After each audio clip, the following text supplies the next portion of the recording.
I don't know if this is recording or not, but I'm making two versions of this thing.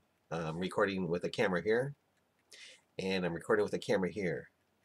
And I believe this one that I'm looking right now is going to YouTube. Could be wrong, but hey. And what I'm going to do is record a novel. And I won't give the name of the novel right now, but I won't tell who wrote it or anything like that. But it's a suspense. Yeah. It's about a trucker who's being hunted for exposing Islam on the internet. It takes place in the future. Yeah. After, well, I'll read it to you. Okay, here. All right. Okay. This first story in the novel is called Alu Akbar. Alu Akbar. Okay.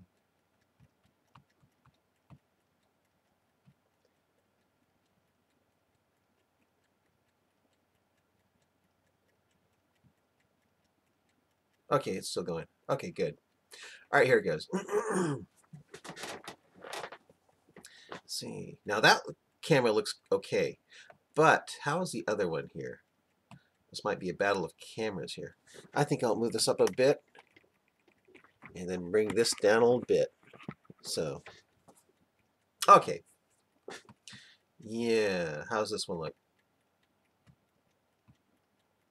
Okay. Not too bad. All right, here it goes. But you know something? I think I like the one that's not going on YouTube right now. The one that's going on YouTube now does not look very good. Okay. Well, here it goes. All right, this first story is called Alu Akbar. All right. It was cold and overcast, looking to be just another slow truck scanning day in a Wyoming DOT scale station. A truck would pass by the window as it made its way onto the scales to see if it was of legal weight. So many trucks were now of legal weight due to the great fear of massive fines that the truckers didn't realize that inside the scale house, DOT attendants were mostly scanning other things like internet entertainment to pass the time away. In this DOT scale station, one was looking at naked girls on his computer screen. Another was playing a video game. In the corner of the room was a highway patrol officer reading the last few pages of Michael Savage's old abusive power novel, and a rough-looking woman named Rita was opening a can of dog food for her little Pomeranian. As another truck slowly crept by on the scales, Rita boredly walked about the room.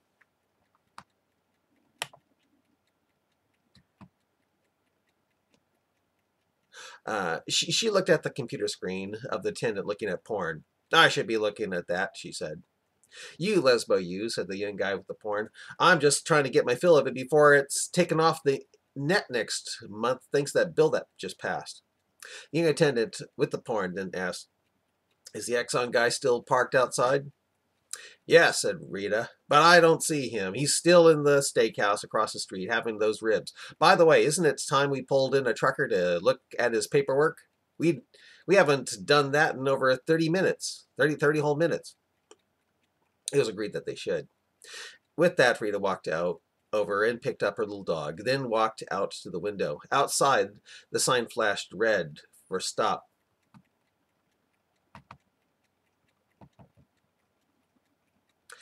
Rita noticed that even though it was cold outside, the driver's side window of the truck she was to later pull over for a permit check was completely rolled down, allowing her to get a good look at the young trucker with blonde hair who was looking nervous. Although he had blonde hair, his 3-day-old whiskers were coming in black. Come inside and bring your paperwork, Rita's voice boomed over the loudspeaker, making the trucker leap up a bit in his driver's seat. Wow, jumpy guy, said Rita to herself. I might have to do more than just look at his permits.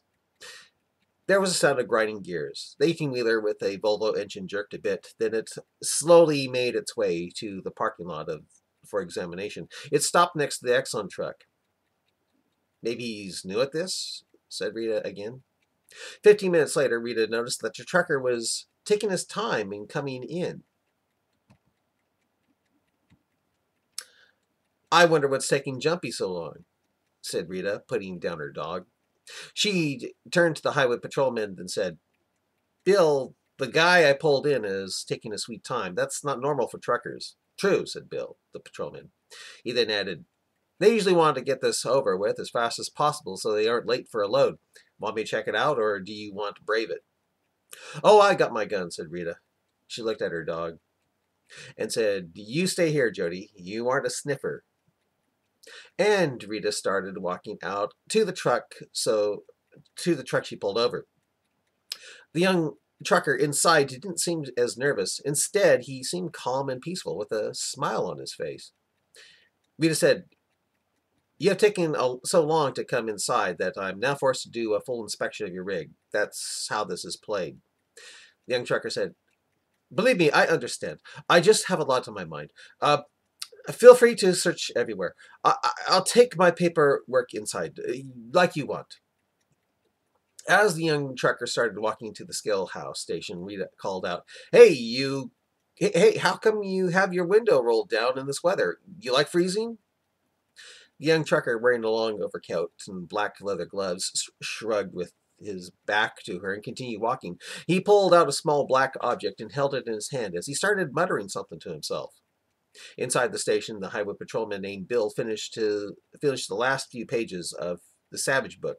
Bill put the novel down and said with disappointment in his voice, they are praying to the same God, just like our fearless leader keeps on telling us, praying to the same God. I don't think so. The young trucker walked into the scale station. Inside the room, everyone noticed that he suddenly seemed to be acting as if he was speaking words like someone in a trance.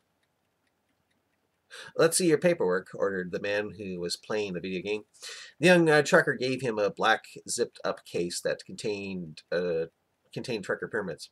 As the DOT officer unzipped and looked at them, Rita was back doing a walkabout as she inspected the outer side of the truck first.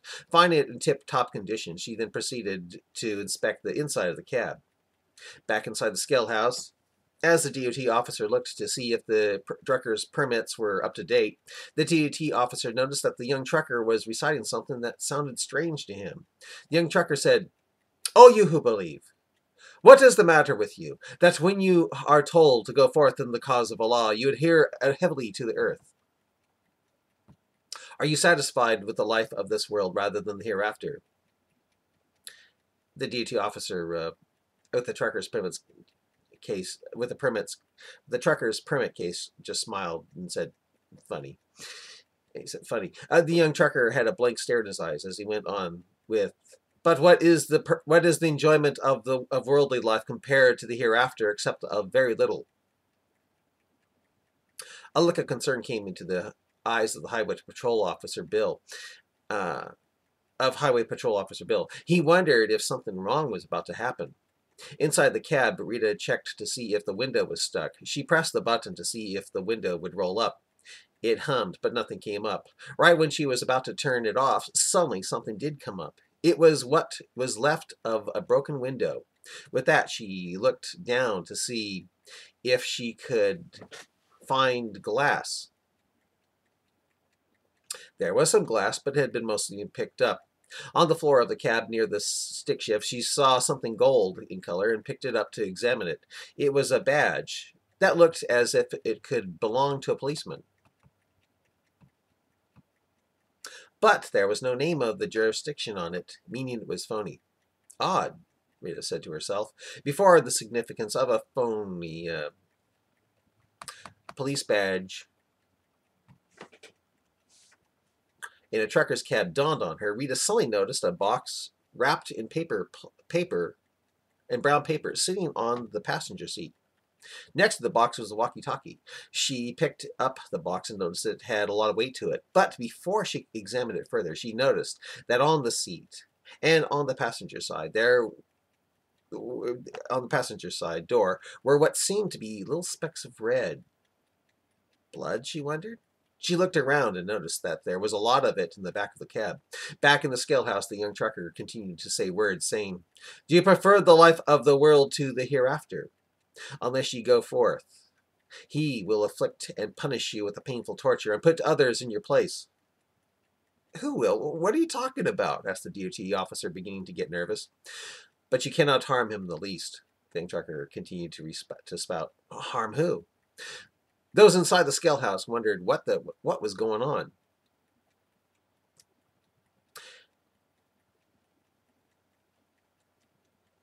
Including the including Patrolman Bill, now looking scared, with his hand inching toward his gun holster.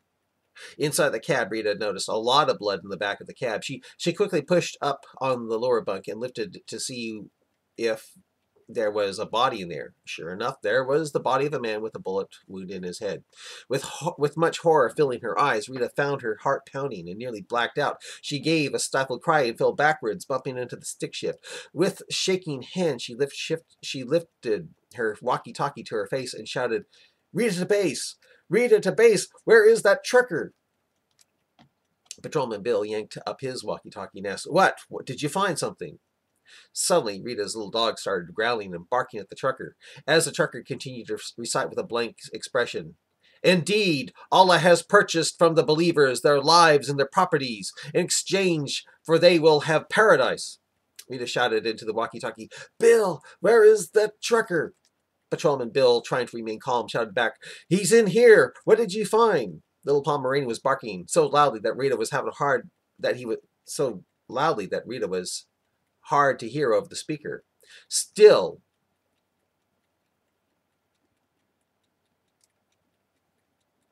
yeah. Yeah, what did you find?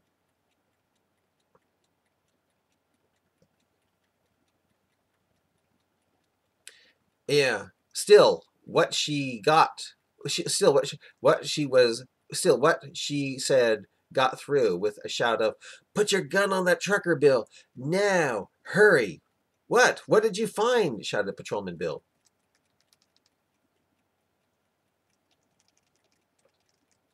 The trucker lifted the black device up into the air and shouted out loudly with a wild look in his eyes. "They fight in the cause of Allah, so they kill and are killed. It's a true promise binding upon Allah in the Torah, Gospel, and Quran."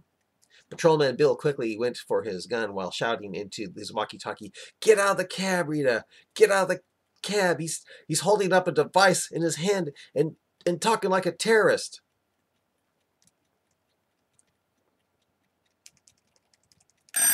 Oh, gotta stop this.